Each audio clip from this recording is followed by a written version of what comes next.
राजस्थान के 31 युवाओं को इंटरपोल और म्यांमार सेना के ऑपरेशन में मुक्त करा लिया गया है। देश भर के 540 युवाओं को साइबर ठगों ने पड़ोसी देश म्यांमार में बंधक बना लिया था। इनमें से राजस्थान के 31 युवक भी शामिल थे। इन युवाओं ने सोशल मीडिया पर विदेश में मोटी सैलरी और आलीशान जिंदगी का झांसा इन्हें दिया गया था और लालच में आकर ये युवक म्यांमार पहुंच गए थे। अब जांच में पता चला है कि गुजरात के रहने वाले हितेश ने इन युवाओं को सोशल मीडिया के जरिए जाल में फंसाया था।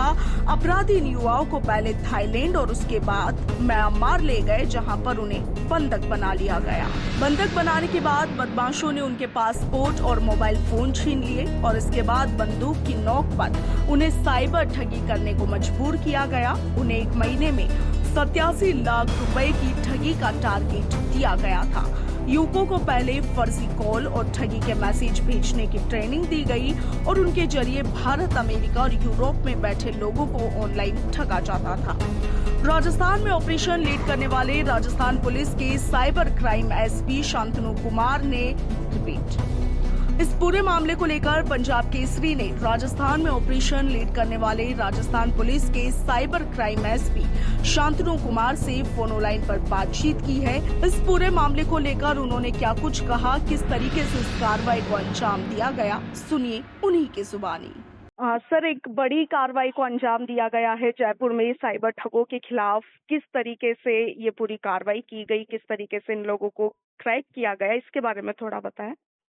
पिछले कुछ सालों से कुछ लोगों को विदेशों में रोजगार देने के नाम पर यहाँ से ले जाया जाता था। फिर बाद में उनके पासपोर्ट वगैरह जो दलाल और होती थी जी। अपने पास रख करके उनको एक बड़े बड़े अपार्टमेंट्स टाइप बिल्डिंग जो म्यांमार और थाईलैंड बॉर्डर पर थे वहाँ पर उनको बैठा देते थे और वहाँ पे उनको रहने के लिए मजबूर करते थे।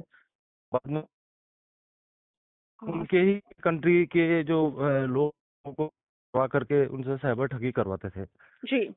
इसी तरह की ये जो मोडस ऑपरेंडी के कारण इंटरपोल ने बहुत बड़ा ऑपरेशन चलाया, जॉइंट ऑपरेशन।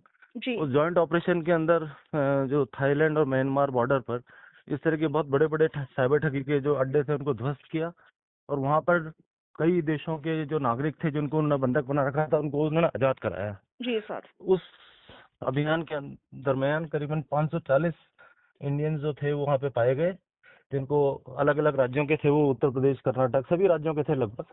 जी। उसमें राजस्थान के भी करीबन 31 लोग थे, जिनसे सरकारी इंडियन मिलिट्री के जो एयरफोर्स के जो वायुयान है उनको दिल्ली लाया गया। दिल्ली से उनको डिब्रीफ किया गया और डिब्रीफ करने के बाद उनको अपने अपने घर पे वापस भेजा गया। जी।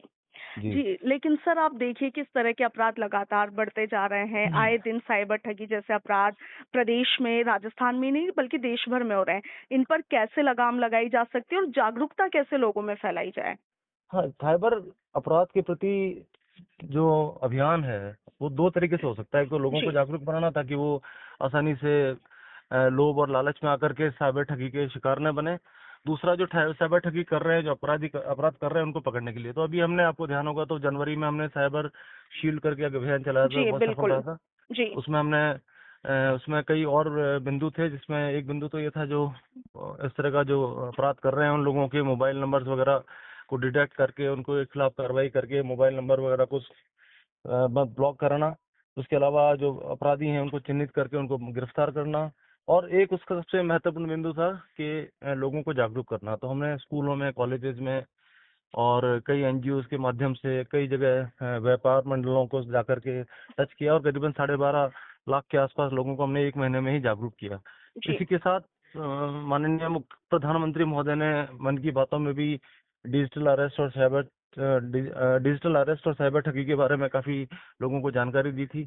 उसके बाद गृह मंत्रालय ने कॉलर ट्यून को चेंज करके साइबर ठगी की अवेयरनेस के प्रतिरूप पर रख करके उसको रखा है, जिससे वाकई में बहुत ज्यादा साइबर जागरूकता बढ़ी है लोगों के प्रति। बैंक्स वगैरह को भी निर्देश दिए गए हैं, जो सारे बैंक्स वगैरह भी अपने एटीएम बूथ्स में, बैंक के परिसरों में अलग अलग शिविर लगा रहे हैं और वहाँ पे पोस्टर्स वगैरह लगा करके अपने कस्टमर्स को भी जागरूक कर रहे हैं।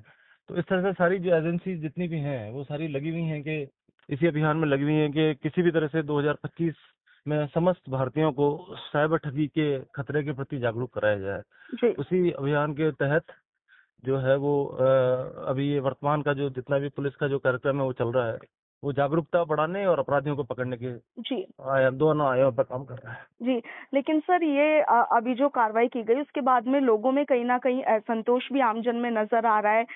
आमजन का कहना है कि जब इतने बड़े अपराधी पकड़े गए थे तो पूछताछ के बाद में किसी तरह की कार्रवाई क्यों नहीं की गई या उन्हें छोड़ क्यों दिया नहीं गया? नहीं, ये जो अपराधी थे ये तो मजबूरी में इनको करा करके बंधक बना करके इनसे, ये तो खुद ही विक्टिम थे। पहले तो इनको विदेशों में जी, एम्प्लॉयमेंट का जो है वो झांसा दिया गया, उसके जी, बाद इनको विदेश ले जाया गया, वहाँ इनके पासपोर्ट वगैरह बनकर इनको बंधक बना लिया, फिर बंधक बना करके इनसे अलग अलग देशों में इनसे अपराध करवाए गए। अभी उसके सबूत वगैरह तो आने बाकी हैं और जी, इनकी डीब्रीफिंग जो है वो दिल्ली में हुई है, उसकी रिपोर्ट्स आनी बाकी हैं।